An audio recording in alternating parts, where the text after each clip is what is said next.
This is the ABQ Business Podcast with your host, Jason Rigby. Each week we'll interview visionary business leaders to inspire the creative power and spirit that's in every entrepreneur. Discussing strengths, weaknesses, strategies, systems, and the problems we can all solve together for a new future for local small business. Super excited on the show today. I have Holly Duckworth. She's a trailblazing keynote speaker, applied mindful leadership advisor. She's a contributor to the New York Times, and she's a producer and a host of her show, Everyday Mindfulness Show. She also has several current books out. Mindful Leadership, The Stress-Free Guide to Leadership is a bestseller, and her award-winning book, Control, Alt, Believe, Reboot Your Association for Success. And then, Holly, you have a brand new book that just came out with Selling? I do. It's called Sell More, Stress Less, 52 Tips to Become a Mindful Sales Professional. That's awesome. I love it. And so where are you located? How's everything going on? Because we're, kind of, I don't know if you want to say it's on the tail end, but we're in the COVID stuff. How's everything going with you and your family and all that?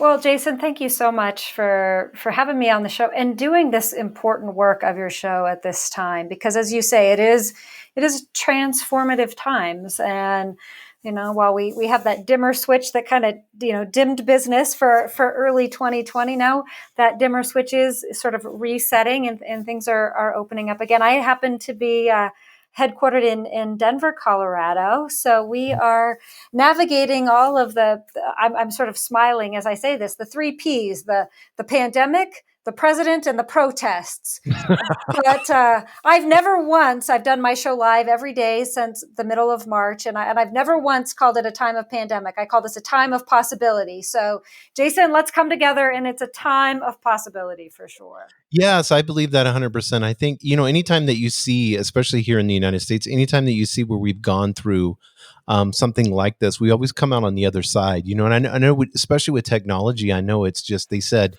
with the amount of people that are getting together and coming together to be able to try to figure out a cure or whatever that they're working on, a vaccine that the technology has gone up. They said within just a few months, multiple times that, years and years and years. So I'm super excited about that. I kind of want to get into this because I know I have a lot of leaders that listen and mindful leadership, but I want to, if you don't mind, set the definition of what mindfulness is.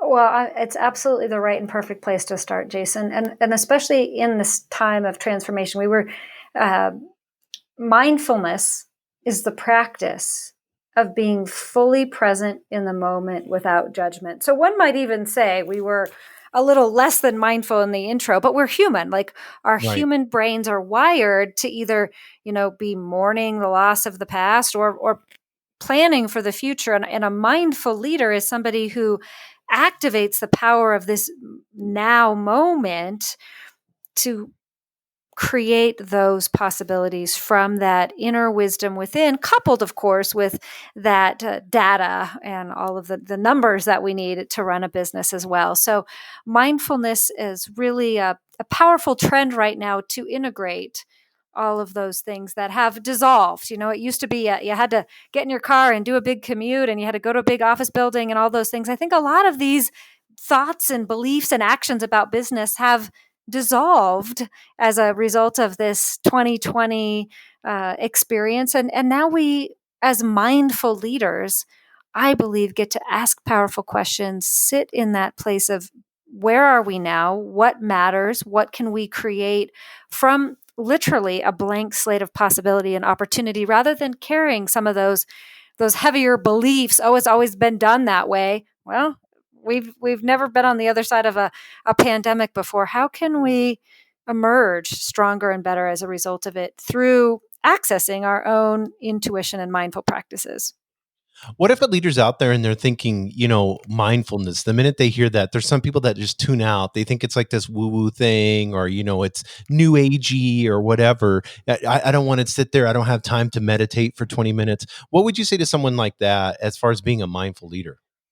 Well, I always like to start with thank you, because that does mean that they have at least taken the time to hear the word and make some sort of discernment about it.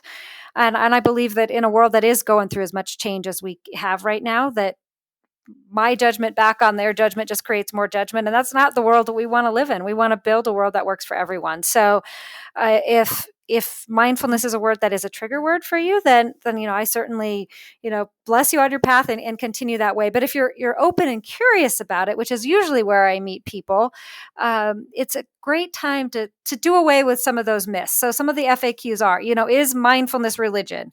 No, it's not. Mindfulness, in its most current mainstream form, has taken out any of those religious or spiritual practices and really brought it back into the forefront of mainstream business. It's really about mind training or mindset. It's all backed now in neuroscience and research.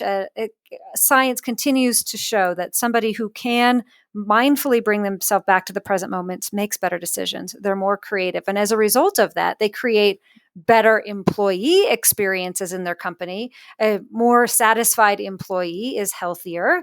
They have less employees, less turnover, and it also gives more health benefits. Aetna, for example, a major health company, they instituted a mindfulness practice for their people, and they say they save over $3,000 per employee. Well, once we have a happier employee, then we are in a better position to create a happier customer, which then increases loyalty, increases referrals, and increases the dollar amount of what customers are spending with us. Therefore, a mindfulness practice can result in higher sales. So that's usually a big FAQ, first of all, is, oh my gosh, mindfulness is woo-woo, it's religion. And it actually is not.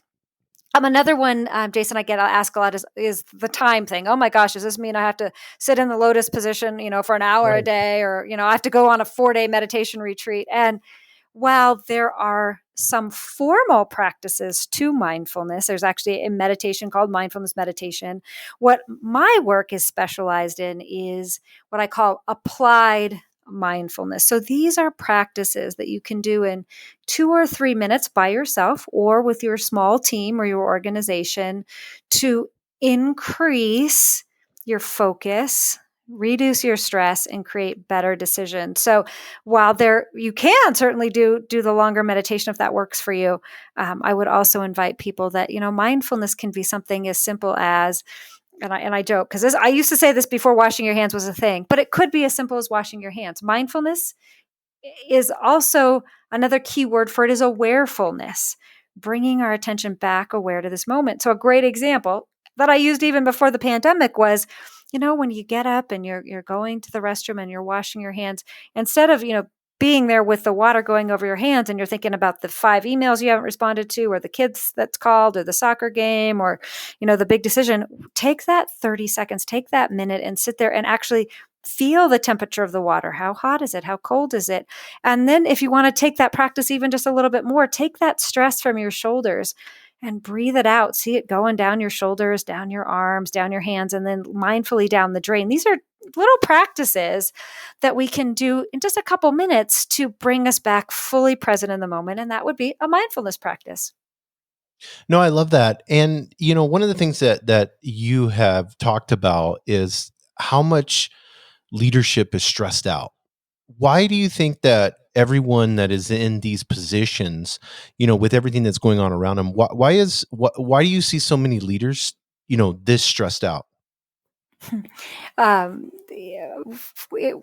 wrote a book in between the two we've already talked about called Everyday Mindfulness: From Chaos to Calm in a Crazy World. And the opening stanza of that book, it says, we live in a world of bigger, better, faster, and more.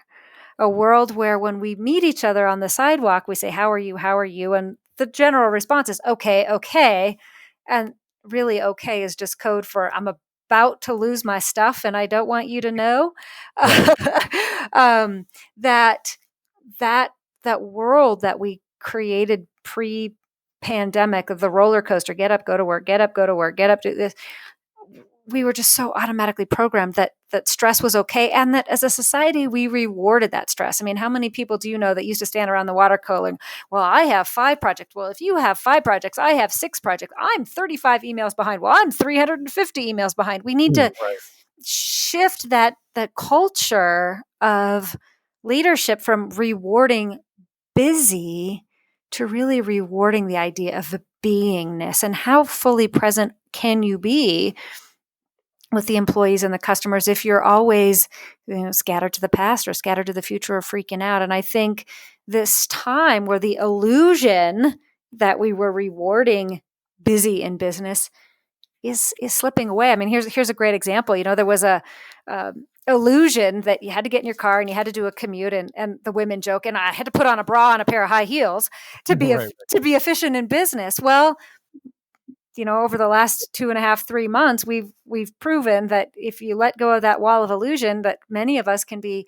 as productive or even more productive, barefoot here behind our desks, doing the work we need to do and not stuck in traffic one way or the other. So I think it's a time for us as leaders to say, are we going to keep rewarding busy at the cost of our health, at the cost of high blood pressure and cancers and all of the various challenges in our body and the challenges in our society? We know more than 50% of the country now is they're divorced, and there's all the multiple kids and all of the responsibilities that come with that maybe all those bigger, better, betters and more wasn't really truly at the heart of the spirit and the energy and the essence of who we came to be here as leaders, whether we're running a company that sells tennis shoes or if we're running a company that sells services. That this is a time for us to really ask ourselves, is that stress getting us to the success that we wanted, or is there another way? No, I love that. And one of the things that you mentioned is energy. And I think it's so important because when we're leaders, we're the examples. So if we're stretched out and we're displaying this type of energy, when you work with a leader and you see that, they have bad energy. I have a spiritual podcast too, so I don't mind. I think we could get into this. I think it's important. What do you see when you see energy with a leader? Ooh, let's go there, Jason. Well, I like to say your presence is the Right? greatest present. And as leaders, again, we've kind of been trained, we kind of get up every day and we have our to-do list. But I also want to remind us that we are human beings, not human to-doings. So Ooh, how yeah. are we being in the doing? So tomorrow, when you get up after listening to this podcast, if you're looking at your to-do list, maybe you make another column and you think about, how am I going to be when I balance the checkbook? How am I going to be when I hit that executive committee meeting? How am I going to be in the doing? Because that, if we just leave that to default, I think we do default to stress and overwhelm. But in that book, Everyday Mindfulness, From Chaos to Calm in a Crazy World, we invite people in their energy practice, spiritual practice, mindfulness practice, devotional practice, whatever you call it for you, to really get clear every day about, what, I want to be kind today. I want to be Mm, joyful. I want to be happy. And Jason, as you've built your life, when you do it on Tuesday, then it becomes the practice for Wednesday and Thursday and Friday. Like we right. have this opportunity to really pause again. And now we've kind of gotten thrown off the hamster wheel or thrown off the amusement park ride of life for a few months. As you're reemerging, as you're going back to your life or your new life, how are you going to be in the doing and make that a regular in this moment practice? Yeah, and you talk about leaders and how they can create peace, presence, and profits. I want to, if you don't mind, before we get into those, I want to look at the word create. Like, I don't think leaders look at it that way, like that they're actually creating something. What would you say to that? Wow, Jason, I've never been asked this question before. I look at create kind of in an interesting way, and because you opened up the energy piece, I'm going to mash them up a little bit. I like to think about my business and the teams that I work actually with the word co-create. Mm, So yeah. there's an energetic place that I'm creating with source or the spirit and the energy that comes through me and through the leaders that I work with. So that might be that intersection of creating and co-creating. There's a certain part of me that gets to create this mindful leadership movement and the mindful leadership council, but then there's also I couldn't do that without that creative energy that comes through me. Like we all know, we don't just sit here and go, okay, breathe, breathe, breathe. We don't create the breath. The breath kind of creates us. So there is a little bit of a paradox and a connection there in leaders. We are creating our product or our service, our team. But I think mindful leaders that are fully present in the moment recognize the intersection of that heart energy data and that head data that come together in that alchemy to create that which is supposed to be done for you and by you. Yeah, and I think, I mean, we it's scientifically proven there's a collective consciousness, and we know this, so when we're co-creating, we can even see that now with what's going on in the world, with everything that's happening, especially here in the United States with all the division.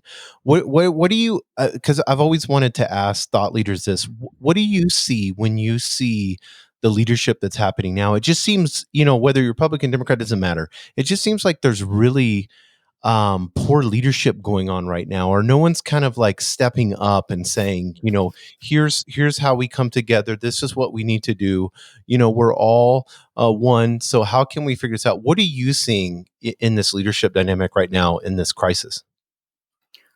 Ooh, that's a good one. What do I see? Wow, that's interesting, Jason, because I don't get a seeing word first. I get a feeling word first. Okay. So I would that probably speaks to my own wiring, but I really feel a sense of compassion, and as Mm, I sit in that space of how can I have compassion for myself? I don't always know what is mine to do right now with everything that's whipped up, and compassion for those that are out there marching, or those that are out there opening their bank or their hair salon. And what do I see? I think I really see hope. And I mean, I'm getting red, white, and blue. Maybe it's because we're recording this as we lead into the July month, and obviously, I'm a bicentennial baby, so I right, come at right, right. that all America fly the flag. But my studio here, the video studio, has a big watercolor of all of the continents and the whole planet, and I think that red, white, and blue is actually more of a symbol of that red, root chakra, that blue, sense of blue sky and openness that I think, again, a mindful leader, some of us are going to be wired to see, some of us are wired to feel, some of us are wired to know. And that's why it's Right. important to have a diverse team. But I see, that intersection of fear and faith. I think a lot of us are afraid, and a lot of us are also in that faith place. And a mindful person allows for almost feeling the same thing at the same time. My business partners will laugh. Why are you crying and laughing at the same time? Well, I think in this emerging leadership environment, we might have the ability to feel the discernment of both good and bad at the same time, and in that creates a depth and a strength that we can model for leaders of business and government and schools going forward. Yeah, and I think it's important, like the yin and yang. I think it's important to have the black with the white, and the white circle in the black, and so forth. I think that's important. You used the word compassion, and it's something that we were hectic before. How does a leader slow themselves down or become mindful enough where they can display compassion to their team? Well, this is again that the dialing up of business, or the dialing down that we're in right now. And I like to say, put your ears on your heart. How can we as leaders lead in a different way? Again, the old paradigm was, you went onto the mountaintop or the glass boardroom and you made the decision, and you came down and you dictated it on high. This is the way it's going to be. And I think this time of possibilities, transformation, is again the invitation for us to say, what if that was wrong? What if the illusion of that being wrong is no longer? And the Right. reality is, how can we ask the questions in a way that we can serve each other? And I know a lot of, the business owners that I'm coaching right now are in different states of that transition, because of either the industry, the way they're connecting to their customer with their ears on their heart. Their customers aren't ready, or with within their own team or company. So that place of compassion, and coupled with that still small voice in you that connects back to that vision. I think right now is a really powerful time for us to go back as business owners and leaders and say, what is the vision and mission statement of our company? That's good. Yeah. Even in the, Yeah. because it just seems like you said, there's that fear and faith, there's that faith that hopes that, this can happen and we can move, beyond this, and that there's more to than what we thought. But then there's this fear that kind of is holding us back. And I know I talk to leaders, and it seems like, there's just these big questions, like no one knows, like even now with racism that we're facing, it's like, how do you say, what should I say, what should I do? I don't know. Everybody has this. It's just, from COVID, and then we've moved to this situation that we're dealing with, which I'm great. It's something that needs to be brought out into the open more. But it's like, here I am supposed to be a leader in my business, but yet I have all this fear built up inside of me. what Well, what would you say to somebody with that fear? let's play with that for a second. So I I I I love that line when somebody comes to me and says, I don't know what to do. I have no idea what to do. What should I wear? And this can be on something little or it can be something big. And I will look at them and I will say, pretend that you did. That's good. Yeah. Because what I've come to know is within each and every one of us is that still small voice within. Now, it's possible that you may be so in fear, or the monkey mind, or the overwhelm, or that you can't get to that voice, or you choose not to get to that voice. But right now, especially, I think that can be a good tool for us to use with ourselves as leaders and with our teams. Pretend that you did. I really think that as we move from that me leadership model to the we leadership model, pretend that you did. What would you do?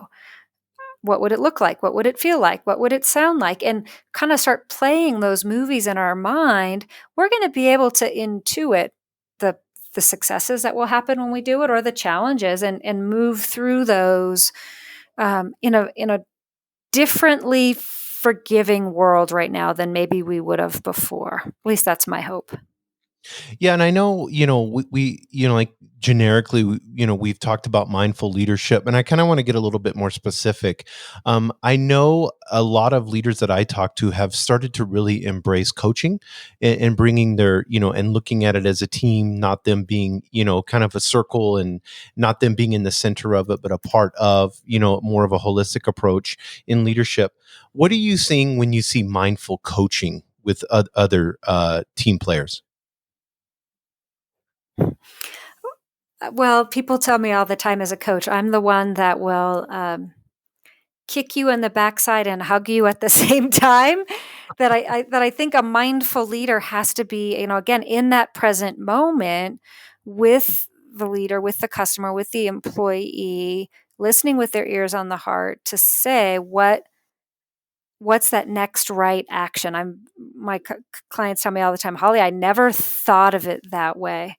I never thought of it that way. Like, what is that? We get so boxed in. Well, our option is A, our option is B, our option is C. Well, I can almost always tell you, if you work with Holly Duckworth, the option is going to be A and a half, B and three quarters, and D 0.5. Like, it's just, we've got to be willing to be in this now moment of co-creation, of creative energy, to explore that possibility that we've just never thought of before. And that's what I do as a mindful coach is, wait. Let's not be freaking out about the future. Let's not be mourning over the past. Be here right now. And what do you want to have happen? And how can you create and curate what it is that you want to have happen with yourself? And then from that presence, again, your personal energy, attract the right people into your work to create that as your reality. It happens within and then outside. Yeah, and I, it's funny. Here lately, I've been talking to leaders, and I had one tell me the other day, and he's like, "I don't even know if I wanted to go back. I hate everything that's going on, with the pandemic and everything, but it so much down. He goes, I was on the road all the time. I was busy all the time. I was doing, plane after plane after plane, meeting after meeting. And he goes, I'm actually being able to eat breakfast with my kids. I tucked my kids at night. He goes, I don't want to go back on these planes again. He's like, I want to keep it this way. And, it's one of these things that in this new shared reality that we're in, that I hope, and I want you to speak to this, but I hope every leader will take this and not forget about how they felt, even being, horrifically, or, however you want to look at it. A lot of people, committed suicide, unfortunately, or, a lot of things happen with people being locked into their homes. But at the end of the day, it changed the dynamic. We learned that kids like to play, and they don't have to be going from, appointment to appointment to appointment to appointment, sport event to sport event, that they actually had fun. What are you seeing when you look at leaders and the way that are you encouraging them to restructure their life, or how are you looking at that for this balance that they can have with inside of themselves? Whew, that was a lot. Let's see if we can unpack that one together. For the first point about what if I don't want to go back?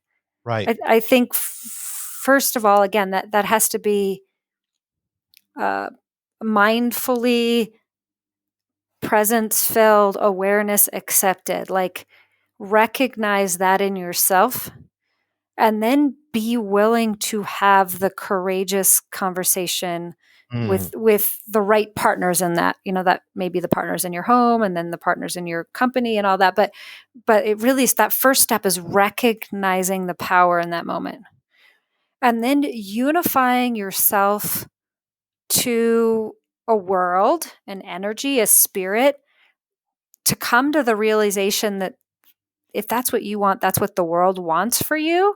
And mm, then that's kind of the energy play. But then there's also obviously the human play, that then having those conversations with the right people, again, with your ears on your heart. You know what? I've recognized this. I know we're on the same team here. I'm still committed to producing X number of widget sales or managing this particular team. Like, how can we unify the same goals?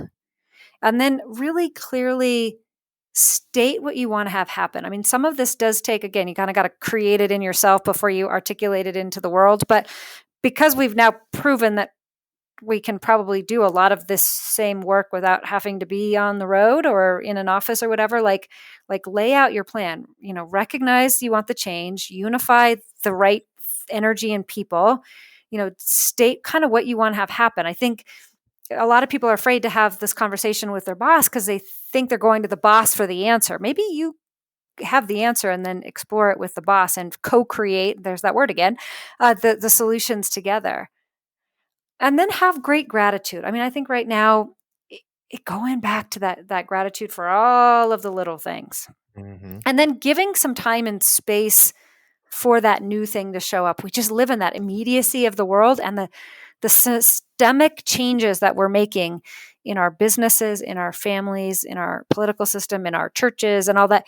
It might take a little time to like breathe some energy into that. So that's kind of an interesting answer, but I think people need to don't just think with your head right now about the change you want to have in your life. Think with your heart and really work to make that journey together as you start to declare what you want for your life. So we know when, now that we're kind of going back to restaurants, when we go to the restaurant and we order chicken tacos, like we see the chicken tacos on the plate before the chicken tacos actually come. That same order to the restaurant could be the order to the universe of what you want to have with your life. You just maybe instead of waiting 5 minutes for the tacos, maybe we have to wait 5 weeks or 5 months or 5 years. But we have to keep that same trust that the world is for us and not against us.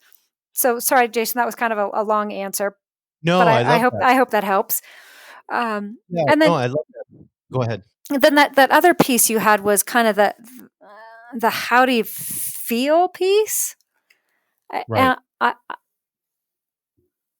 I think this is the part that people maybe on some level are still running from.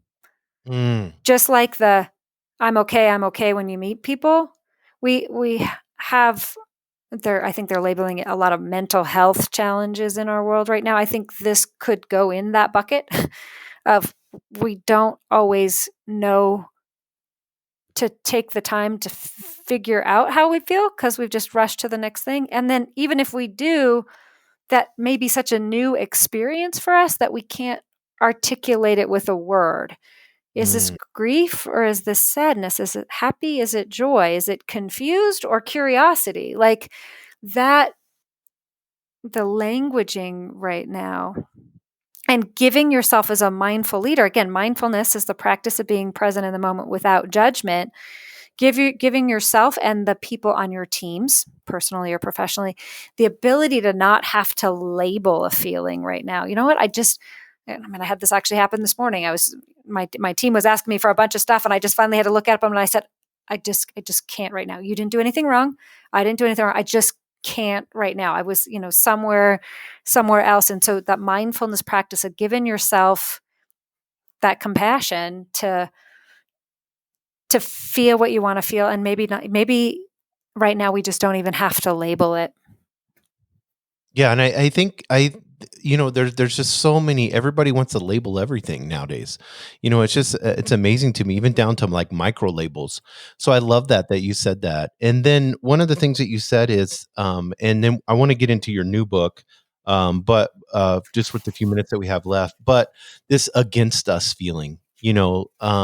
There are a lot of leaders that feel like everybody's out to get them all the time, whether that's egocentric or whatever it may be.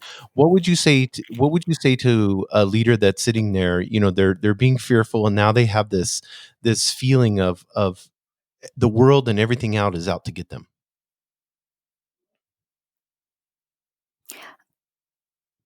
Um, we were talking about the mindful leadership, the A to Z guide for stress-free leadership, and this is a little book. It's a coloring mandala and a practice for every letter of the alphabet. And if you've got that, the whole world's out to get me thing, you might Mm. actually do the A, which is affirmation. We need to check ourselves before we wreck ourselves. What is our mindset telling us, and is that what we want to have happen? So, is that really happening? Is the world really out to get me? Well, actually, no, the world isn't out to get me. I, have a safe house. I have water to drink. I have, like fact check ourselves right now of often we have more going for us than we have against us. And so writing that short, positive present tense statement that you can catch yourself. So I often use, if your word is, fear, and you can't feel and you're over, wait a second, just take that one letter F. What's something positive with fantastic? I feel fantastic. I feel fantastic. I feel and don't just say the words out loud because your heart hears your voice, and literally allow yourself a minute at your desk to feel fantastic moving through you.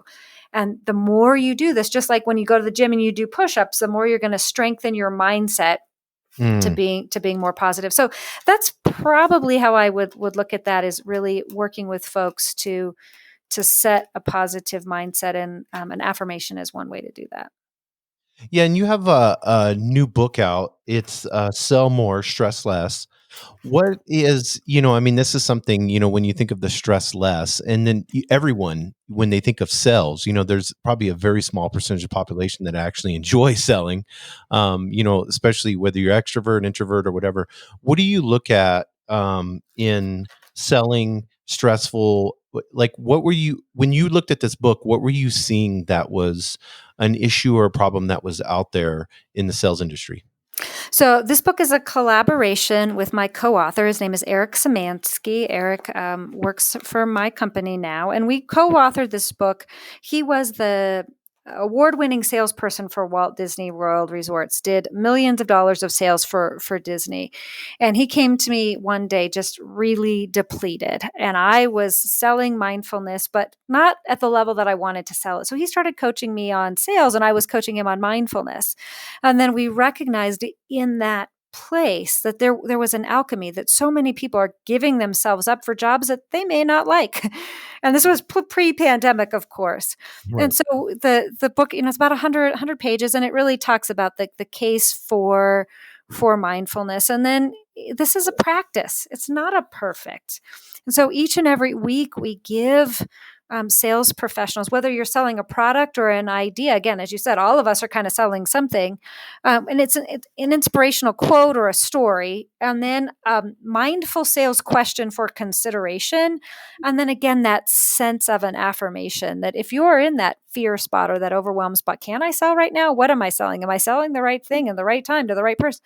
This book every single week brings you to a question that might shift your mindset to realign your vision, your mission of why. And then that affirmation to keep you going on those challenging days. I just opened to one here. It says, I celebrate the success of my competitors, knowing that there is a collective good. When good goes to my competition, it is also on the way to me. So again, speaking to that idea of we're all in this together right now, and that the more we look at it from that community place, that mindful place of being here now, you're not going to benefit if you dish on the competitor anyway. How can I move? Be here now. Okay, this is what happened. This is happening for me, not to me, and how you can leverage that even in the sales process. No, I love that because a lot, there's a scarcity and abundance mentality, so when it creates that us versus them, and then they sold it, I didn't. What is it like a different selling process, or, is it just a different attitude that a salesperson would have when they're coming out? If I'm reading all 100 of these pages, what is your goal for that salesperson? What outcome are you expecting after they read the book? Well, on the back of the book, it says, do you dream of being your organization's top sales winner? But do you find yourself competing with the real or artificial intelligence sales bot to get your product or service in front of clients? The sales process has become unsustainable. Every year, our goals get higher, but yet we're continuing to struggle to keep our sanity and serve clients. When you read this book, you learn strategies to improve your focus and be more present with clients.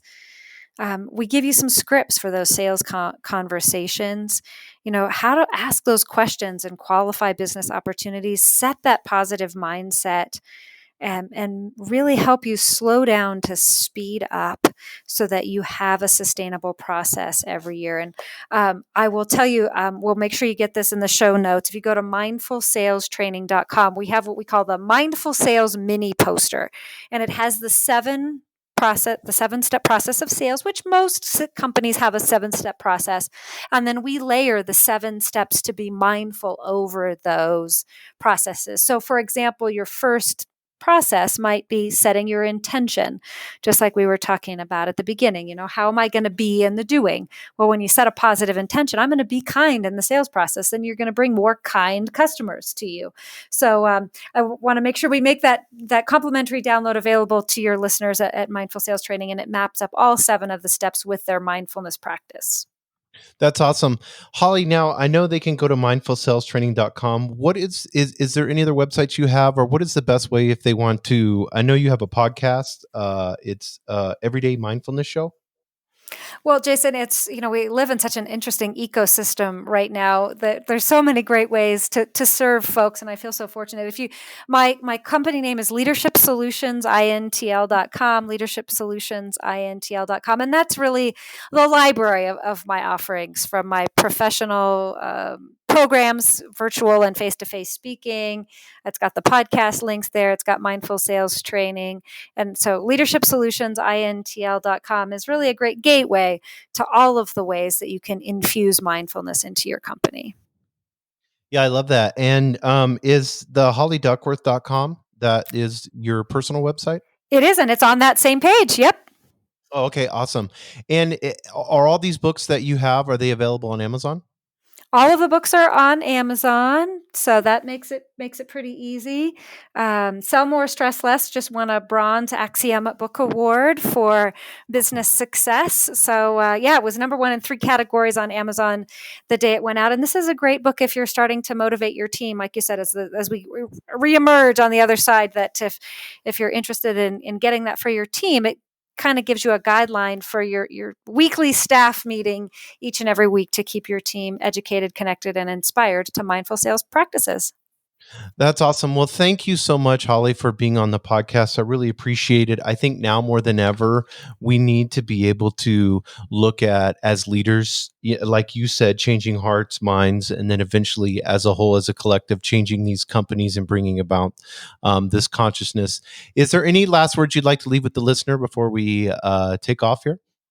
You really just did such a great job wrapping it up that, in this time, where you have the choice to choose chaos or choose calm, I would just invite folks, remember your presence is the greatest present that you can give as a leader, no matter where you're serving. So really be mindful of that presence and give that gift to yourself of compassion, because when we're compassionate with ourselves, we can be compassionate with the world. And from that place, I know our lives will change.